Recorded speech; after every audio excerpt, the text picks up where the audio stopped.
I'd like to call to order the meeting of the Finance Committee to discuss proposed ordinance 24-0-19. Would you read this ordinance by title only, please, Angie? First of all, do a roll call vote. Do a roll call. Councilman Holtz. Present. Councilman Hanky. President Dawson. Here, present. Would you read this proposed ordinance by title only, 24-0-19? Proposed ordinance 24-0-19, an ordinance appropriating $3,125,000 from the Economic Development Income Tax Fund to the Building and Structures account for the acquisition of property for the development as a combined public safety center for the city's police, fire, and emergency communications departments. Thank you. We have a presentation from Mr. Huber. If I can share my presentation too.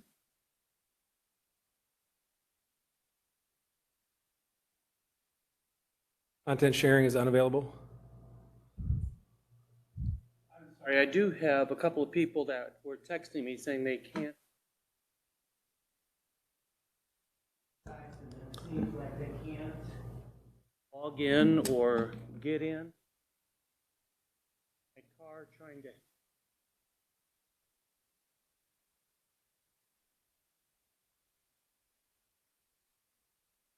We have Jamie online. Who else is that we have online?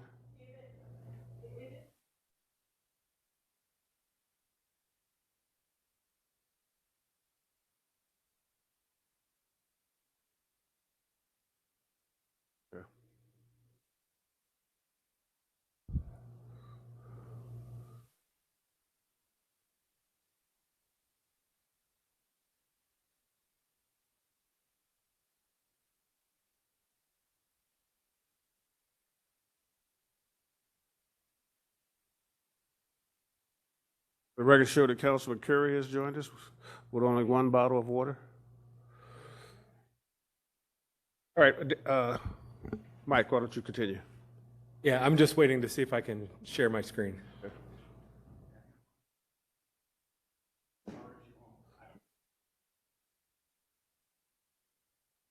One of them cold ones like you got right there.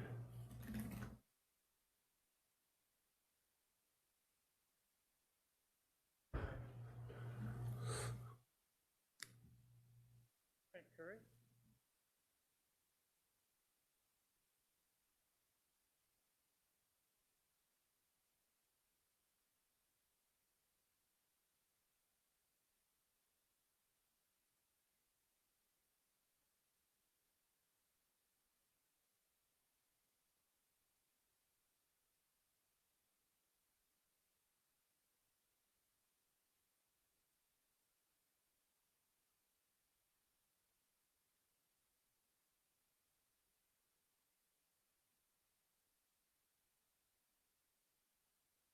Yeah.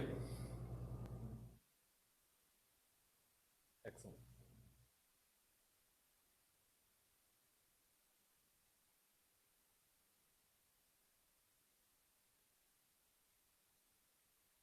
Okay, great.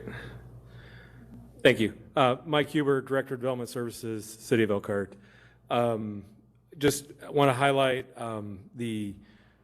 this request for acquisition dollars related to the new Public Safety Center is a component that the establishment and development of the new Public Safety Center downtown is a component of the Aspire Elkhart program investment plan, which is all about investing for tomorrow's Elkhart, starting today.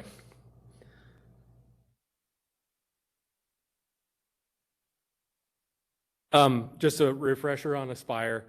We've got 4 primary guiding visions that are helping us determine the appropriate manner in which we should make these investments through the Aspire initiative. The Thrive Implementation Plan, the River District Implementation Plan, the Downtown Master Plan, and the Benham Neighborhood Plan. Additionally, we have identified a number of reasons why now is the opportunity for us to make these investments. First of all, as it relates to things around infrastructure, we know we have a number of federally mandated projects that will allow the city to cluster and align these investments around complementary development projects to allow new development to take advantage of those federally mandated projects. Second, we have had, especially in the areas of public safety and some other areas, we've had a significant amount of deferred maintenance over the years, which means now is the time for us to be able to make those investments and reconcile with the consequences of the previous administrations saying no to making sure that these things happened in a timely manner. Third, this is all part of how we leverage our investments along with investments in catalytic private projects around quality of place in a public-private partnership model to really maximize the investment, the private investment we're leveraging out of these public improvements. And we can point to examples like the River District where we're seeing that kind of plan and those investments really paying off.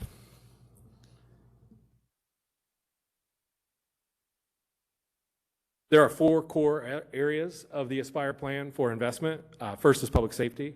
We've got infrastructure, quality of place, and neighborhoods. Obviously tonight, we're talking about a core component of the public safety part of Aspire. A little background on why we're here and how we got to the place with a public safety center. The discussions and studies around the development of a new police headquarters began under the previous mayoral administration. I believe that it started, I wasn't here, but I believe it started with a recognition around the space and maintenance issues currently experienced at the existing police headquarters. As the department has grown since 1975, demands on space have increased. Additionally, despite regular maintenance, many building system components are at or near their useful end of life. And this requires some tough decisions to be made on the economics of whether we reinvest in a building that's out of date and is too small and doesn't offer enough space, or whether we find other alternatives or ways to be more efficient with those investments. Similar to PD, both 911 communications and the fire admin at Station 1 are dealing with the increased demands of space on increased staff and also facilities that were designed for fire department personnel at the time they were built that are radically different than the makeup of the current fire staff we have. So all of those reasons kind of lead us to the idea around, and here's some examples of the current existing conditions just at the police station, on why public safety and an investment in a public safety center is important. Upon 2020, when taking office, Mayor Robertson and this administration chose to move away from the previously identified Bear location and committed his administration to placing public safety in the center of the city. He's committed to keeping this in downtown as a way to support the growing investments that are happening in our commercial and residential development and as a way to stabilize and attract new investment in the 2nd and 3rd Street corridors. The recently completed downtown master plan affirms this strategy as part of its recommendations around creating a centralized public governmental service core in the downtown that's easily accessible to residents and minimizes the amount of land throughout the downtown that is used for public uses and not generating tax revenues. There were multiple locations that were studied, factoring property assembly, acquisition, and construction costs. During the analysis process, the Chase building began to show negative impacts in the downtown based on years of vacancy and vandalism, which made the administration decide to take a harder look at why Chase might be an adequate solution for a public safety center. The building offers 90,000 square feet of usable space, which is enough to accommodate current police department, fire, admin, and 911 communication staff, with additional room to allow them to grow in the future. As you've seen, we're dealing with 1975 space now. The building was assessed to be structurally sound and appropriate for use as a public safety facility with relatively minor modifications. And this would allow the historically significant building, which was once a jewel in the downtown, to be restored into a state-of-the-art public safety facility. As I mentioned before, this helps us stabilize and bring positive impact on the adjacent Patrick World Headquarters and other new development opportunities in the 2nd and 3rd Street corridors. This is a diagram indicating the parcels that we're proposing to acquire. As you know, this will include the actual parcels that the Chase building sits on with the immediately adjacent parking areas. There is a secondary parking parcel located a half a block away behind the Truth Building. And then there is an additional a parcel that is undeveloped and serves as parking at the corner of High and Fourth. So these are the parcels we would recommend acquiring. I want to talk a little bit about parking while this document's up. We would anticipate that the parking immediately adjacent to the building would be utilized by the change of staff and the officers that needed to be having direct access to their vehicles to respond immediately. Non-emergency personnel like that could leverage the parking space behind the Truth. Additionally, there's the public parking caddy corner from that. That's another 125 spaces. So between those three parking opportunities, we have more parking provided than what's currently provided at the existing lot and underneath the Marion Street garage that the police currently occupy. As part of the process of how we came to this decision, as I mentioned, the city did do a number of condition reports and analyses. We looked at the current conditions based on some of the vandalism that has occurred inside the building. We also did a full structural analysis and have done a space needs analysis looking at the programming that was developed in support of the future or the previous models around the public safety and police headquarter buildings that had been done to determine whether or not this was an adequate fit. And as I noted, with 90,000 square feet of usable space, there's plenty of space to accommodate everything we want to accommodate and have some room for future growth.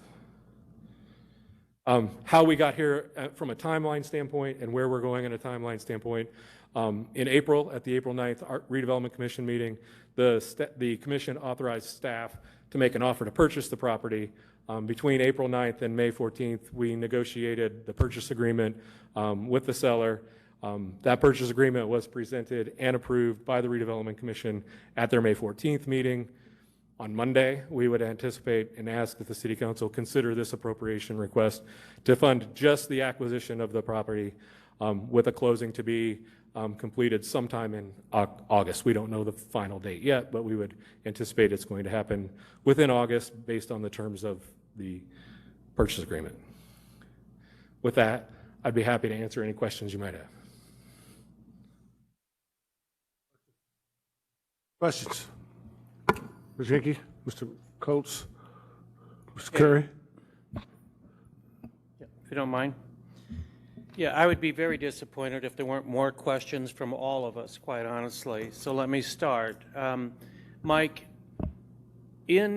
while that property was being used, what was the tax revenue for the Chase Building? I would have to look that information up. That'd have been nice to have. What is its current? I'll have it Monday for you. Pardon? I will have it Monday for you. We're in the Finance Committee asking for approval, and if we're going to have it Monday, it would have been nice. What about mold and asbestos that's been reported at that building? My understanding from my discussions with the property owner, they have had an initial remediation completed in that as they were marketing it for sale. Now, how many years has that property been for sale? The property has been vacant for 5 years. The current owners, I think, took ownership of it via tax sale probably 3 or 4 years ago. When did it cease to be a bank? I believe 5 years ago in 2019. Seems longer, but I had it listed, I believe, for sale at $600,000. What did the city offer? The initial offer by the city was $2.125 million. I'm wondering why, without the known other pieces of it, it did not sell for $600,000. It's been vacant for 5 years, and the city offered $2.25 million, or $2.25 million. And then the additional money is for the additional lots for parking. There's one additional, so 4 of the parcels come with the actual property itself. There's one additional lot parcel that was appraised and factored in separately, correct? And then, if you don't mind, what is the proposed or estimated cost of upgrading it to a usable public safety building? The preliminary costs that we've received from American Structure Point at this high early level are approximately $40 to $45 million. And then this location, I'll go into that in a minute. You made, and I didn't find it appropriate, but you made mention of previous administration failing to move forward or saying no. Quite honestly, the previous administration saved enough money to put us in a position to do something. I wasn't specifically targeting the previous administration. I acknowledged that they were actually moving forward with a plan. Yeah. I was generally speaking of the administrations prior to that all pushed the can down the road. Because we did have a full 9-0 council plus mayor agreed upon location Bayer. A purchase agreement had been met, right? At the Bayer- I was not here at those times. I believe I know, I but believe that's accurate. I was, so I'm letting you know. There were more than 7, so over $300,000 of property cost to search out locations appropriate. They met, they agreed on Bear. The police chiefs at that time agreed on Bear.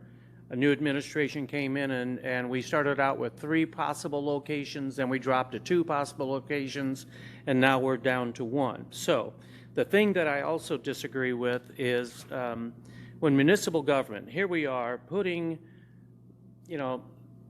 over $300 million now of monies downtown, getting closer to $400 million if you would include things outside the River District that are still centrally downtown located. The whole point of that, and having served on the River District implementation team, was to generate a greater demand for that same property, improving the values and then the returns to the city. Having another municipal property to that level in the midst of a property that should be in demand is counterintuitive, does not, in my opinion, does not match the city overlay 2040 plan use. So if I could respond to that, I'd be yeah. happy to. This proposal allows us to free the location of the current existing police station and offer that for redevelopment. The change in value from the projected development that could happen in that space will be significantly higher than what a private redevelopment of the Chase building increment from previous to now would be. So you must know then the cost of demolition for the 911 center and the police station? I don't have costs of demolition on police station yet. Because in order We're to- moving through that process. In order to say what you just said, you would need to know the total outcome. Otherwise, we're going to be holding on to this property because of its cost and a $40 million add-on. There's a timeline where we can actually project, though, that within the completion of the public safety building and the time it would take to offer and find a developer, which will be relatively easy based on the conversations I've had with the development community for the current police station location, and the density that can hold and the value of the development that would spur, that we can make those projections, and we've made those projections. And it's higher than what a reused Chase in the public hands would be. Right, and finally, I think most importantly, how is the funding mechanism going to work with $40 to $45 million? So what I can speak to tonight is the $3 million of edit we're asking for acquisition. In my conversations with the controller, and I believe he's on as well, and he may be able to speak to that better than I can, but my understanding is we would be leveraging and utilizing the same financing and funding model as was contemplated for when the proposed building was to be moved at the Bear location.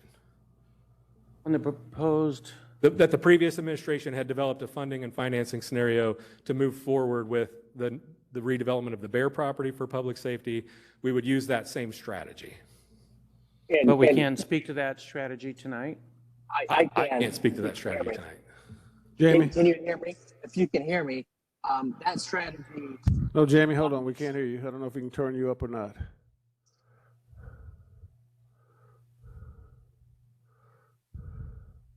And the reason is, if we go bite off the 3.125 and we don't have that in front of us, we somewhat pinch ourselves in the middle of saying, well, we've gone $3 million worth. Are we obligated now for the next $40 to $45 million? Okay, David, But it'd hold just on. I be need to hear nice to from have I it need to hear all. from I need to hear from Jamie. Jamie, can you hear us? I can hear you fine. Can you hear me? Can you answer some of the questions that David asked? Or, Yes. So regarding the financing, it had always been seen to be. Jamie, for some Yes. reason you're not coming through real clear. Ah, Be louder. let me see if I take out my my earbuds here. I'm traveling, so Okay. apologies.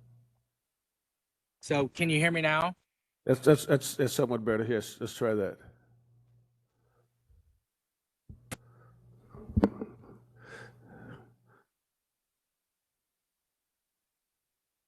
How about now?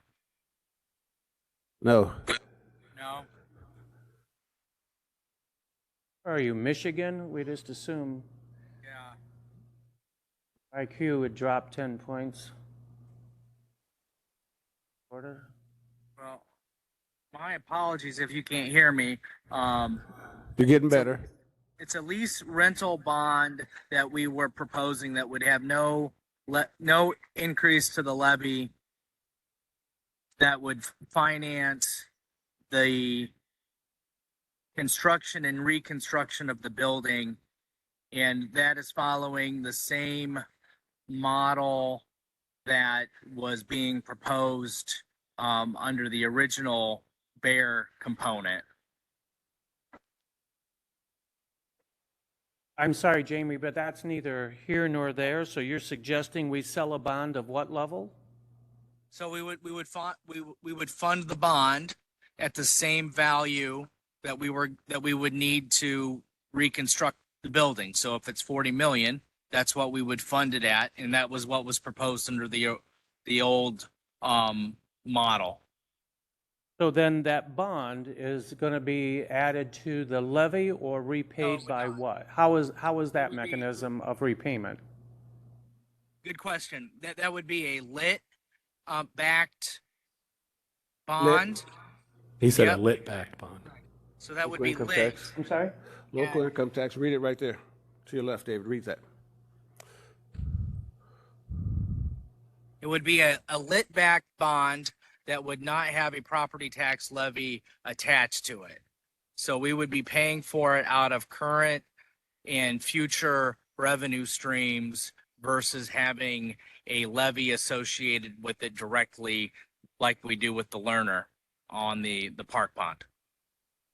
And then the follow-up to that, and I appreciate that, Jamie, that makes it more clear. But the follow-up to that is, what level of cost to the budget would that be annually? Because it would have to, currently, we use our money.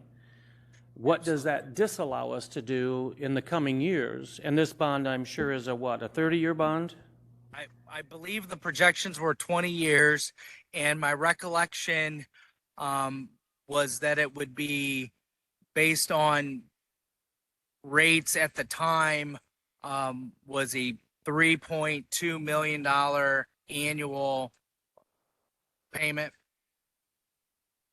Okay, And very granted, doable. change based on, Because I guess my question was to you, David, and to Brent. You were here. What were your thoughts when you initially funded this about future projects and how this would affect it? I'm sure you thought about it. So I don't know. As far as the capital improvement As money, far as the that- funding mechanism that we're using now, which is the same one that was, Well, two at the previous images. time, we weren't willing to go to that level. We were trying to get to 25, maximum 30 million on the Bear property. And the whole point was it was going to save us $20 million because of the structure.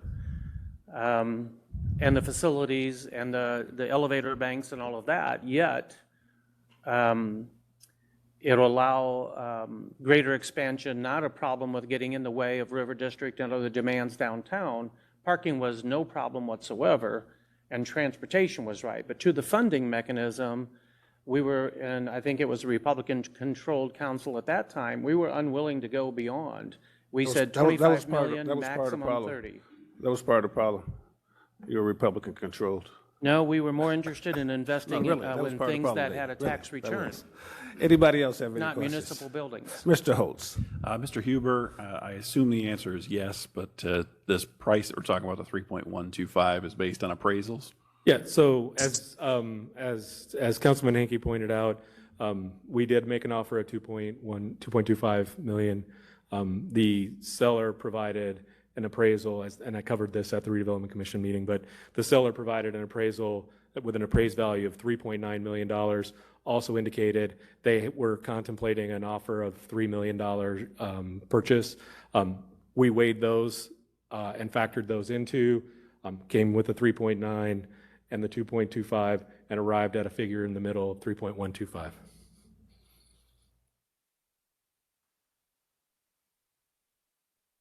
Very. Yeah, I'm glad we finally gonna move forward. The police department has been crushed and crammed in. We took a tour of the police department and saw how all their evidence have to be stored over years and years and years, and they do need more room. And it was very eye-opening. But back as far as the Bear property, I always had some concerns about that because I was concerned about it wasn't centrally located. And I talked to the police chief at that time and said, how are you gonna get to the south side? As you know, people always talking about what's going on the south side. We wanna make sure the police can get there. And his answer to me was they were gonna use Napanee Street in an emergency. And if you travel down Napanee Street, it's very congested at many times. And I said, that's not gonna work. So that was my concern about the Bear property. And, you know, after that, before this property became available, I did make a suggestion that we use the 1000 block before we raised all those buildings there. I still thought that would be a great location to get in and out of downtown in the event of an emergency, but I do like this location. Thank you. Yes, Mr. Hickey. So at the time, we bypassed Chase building, prior. Structure Point actually spoke against the Chase building at the time as a possible use, only because the building was going to take that much renovation to make it a usable, functional, efficiency-related building. So I wanted to point that out. I'm most interested in, again, payback. The city should never be the building in the way and taking value of property. So ultimately, what are not the seller's assessment of the property, what are two warranted estimates of property value, and what is the average of those? Not what they're willing to take. That has no bearing. So again, our offer did not exceed our predetermined appraised values at the So when you say 2.25 million. predetermined, who is that? The redevelopment commission commissioned two, as by statute, two appraisals.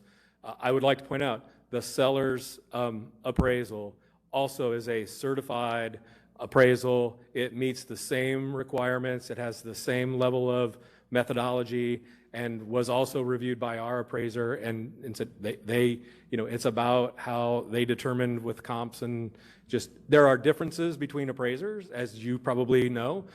Their fully valid, fully certified appraisal had a 3.9 million. We were in with our $2.25 million offer.